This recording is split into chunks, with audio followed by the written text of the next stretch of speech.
Hola a todos, soy Esteban López y bienvenidos a un nuevo video. El día de hoy, como ya vieron en el título de este canal, vamos a hablar sobre la diabetes mellitus. Como sabemos, esta patología tiene una alta prevalencia en todo el mundo, por lo que siempre hemos escuchado hablar de ella de algún vecino, algún familiar que la padece, o incluso nosotros mismos podemos padecerla, por lo que es importante saber más de esta. Entonces, ¿qué es la diabetes mellitus? La diabetes mellitus es una patología que se da cuando el páncreas pierde la capacidad de producir insulina o cuando las células pierden la capacidad de responder a un estímulo. ¿Qué va a ocasionar la diabetes mellitus? La diabetes mellitus va a ocasionar una alteración en el perfil lipídico, va a ocasionar también un déficit en la síntesis de carbohidratos o hidratos de carbono en el cuerpo, entre otras cosas, y vamos a encontrar unas complicaciones microvasculares y unas macrovasculares. Entre las microvasculares tenemos la retinopatía, nefropatía y tenemos la neuropatía, y entre las macrovasculares tenemos la enfermedad coronaria, tenemos la enfermedad arterial periférica, que es la génesis de la amputación, por lo que debemos cuidarnos de esta patología. Y también podemos encontrar enfermedad cerebrovascular. La diabetes mellitus se divide en tipos, o está clasificada en tipos. Tenemos la diabetes tipo 1, tenemos la diabetes tipo 2, diabetes estacional en el embarazo, y existen otras que también se deben estudiar, pero son menos frecuentes, por lo que no las voy a mencionar en este video. La diabetes tipo 1 tenemos que un perfil genético se puede desencadenar por factores ambientales. Esta va a perder el 100% de la funcionalidad de las células. El paciente va a tener una pérdida progresiva de peso, va a ser intolerante a los hidratos de carbono, y esto es porque va a haber unos procesos autoinmunes en las células beta. En la diabetes tipo 2, esta está relacionada a la obesidad, al sedentarismo. En esta se va a crear una resistencia a la insulina. Estos pacientes, por lo general, lo que ocurre es que tienen una glucosa alterada, y esto va a dañar las células beta. En la diabetes tipo 2 lo que vamos a encontrar es que el paciente va a tener una serie de condiciones clínicas que lo van a llevar a desarrollar la diabetes. Por ejemplo, la obesidad, el sedentarismo, picos de glucosa muy altos. Todo esto va a hacer que haya un daño en las células beta, lo que va a llevar a la enfermedad, a la diabetes mellitus tipo 2. Y con respecto a la diabetes gestacional, esta se va a desarrollar únicamente en el periodo de embarazo. No es que una persona es diabética, una mujer es diabética, se embarazó y entonces es diabetes gestacional. No, esta es únicamente cuando la paciente no tiene ningún antecedente de glucosa alterada, y cuando queda embarazada le aparece la patología. Incluso esta puede persistir después del parto, o puede que se autolimite. Vamos a encontrar una pérdida de peso marcada, vamos a encontrar polidipsia, que es que el paciente tiene mucha sed; polifagia, que el paciente tiene demasiada hambre y no se satisface, por decirlo así; y poliuria, que el paciente va a estar eliminando líquidos por la orina muy seguido. Y bueno, estos síntomas podemos verlos cuando un paciente tiene glucosuria mayor a 150. Entonces, por eso podemos decir que la mayoría de los pacientes son asintomáticos.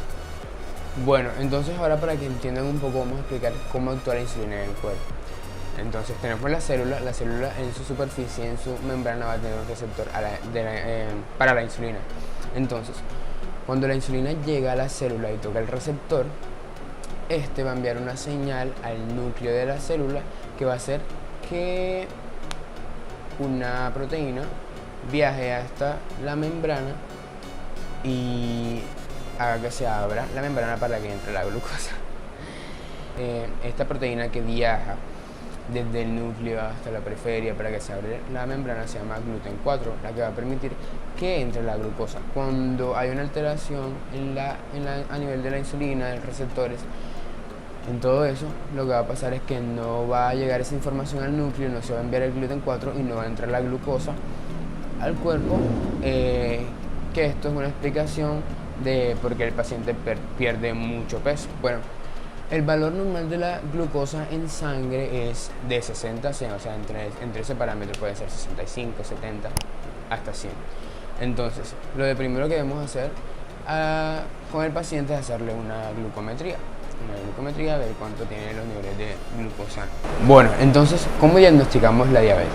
Cuando nos llega un paciente a consulta diciendo que tiene mucha sed, que ha perdido mucho peso, que orina mucho, que nunca se le quita el hambre, bueno, tenemos que hacerle una glucometría en cualquier hora del día. Si está mayor o igual a 200, por lo general ese paciente va a ser diabético, o sea, ya podemos diagnosticar que el paciente es diabético. Entonces, ¿cuáles son los estudios que debemos hacer al paciente que no sabemos o que no estamos seguros si es diabético? Llamado prueba de tolerancia a la glucosa oral. Este se debe hacer en ayuna y se le hace al paciente, se le dice al paciente que debe llegar en ayuna, debe tener, 12 horas, hasta las 6 de la tarde del día antes puede comer, se le debe decir al paciente que puede comer hasta las 6 de la tarde, 6 p.m. del día anterior, y que no debe cambiar su dieta.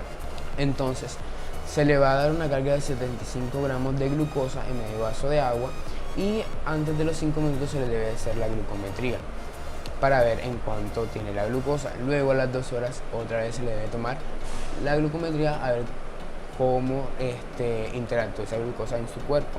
Lo normal es que en ayuna el paciente tenga la glucosa menor de 100 y luego de la prueba a las 2 horas sea menor de 140. Si este paciente le sube la glucosa después de las 2 horas de haber hecho la carga con la glucosa, es mayor de 140, es diabético. ¿Qué pasa con los pacientes que en ayuna tienen de 100 a 126 y después de las 2 horas tienen menor a 140? ¿Cómo los diagnosticamos? Esto puede ser un estadio prediabético y vamos a encontrar que el paciente ya es intolerante a los hidratos de carbono, va a tener una glucosa alterada, entonces tenemos que mandarlo tenemos que modificar su dieta, recomendar ejercicio, cambiar su estilo de vida para que no tenga que llegar a ese estadio de diabetes mellitus tipo 2. Bueno, también tenemos otra prueba porque algunos pacientes alteran los resultados, ya que estos cambian la dieta, empiezan a hacer ejercicio. Entonces todo esto va a ocasionar que los resultados no sean confiables.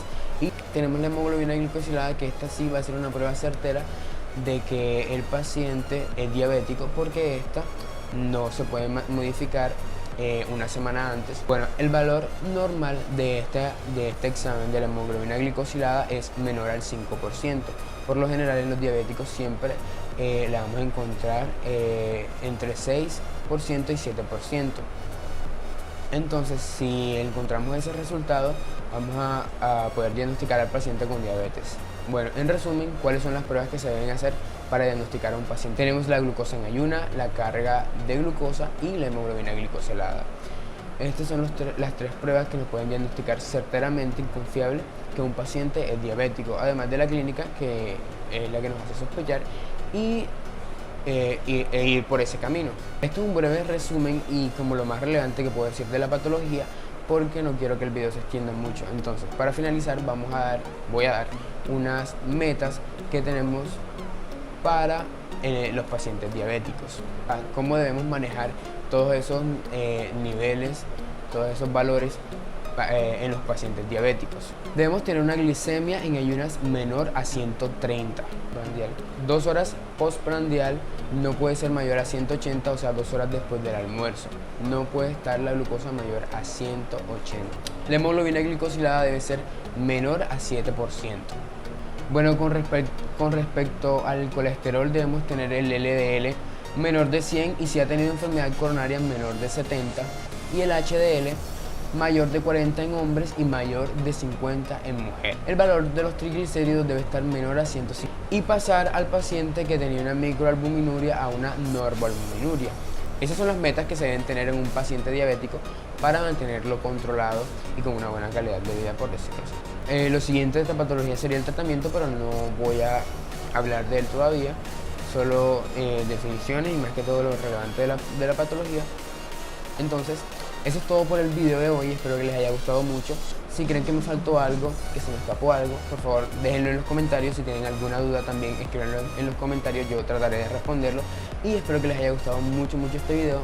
Denle like, suscríbanse los que no estén suscritos y nos vemos la próxima semana con un nuevo video.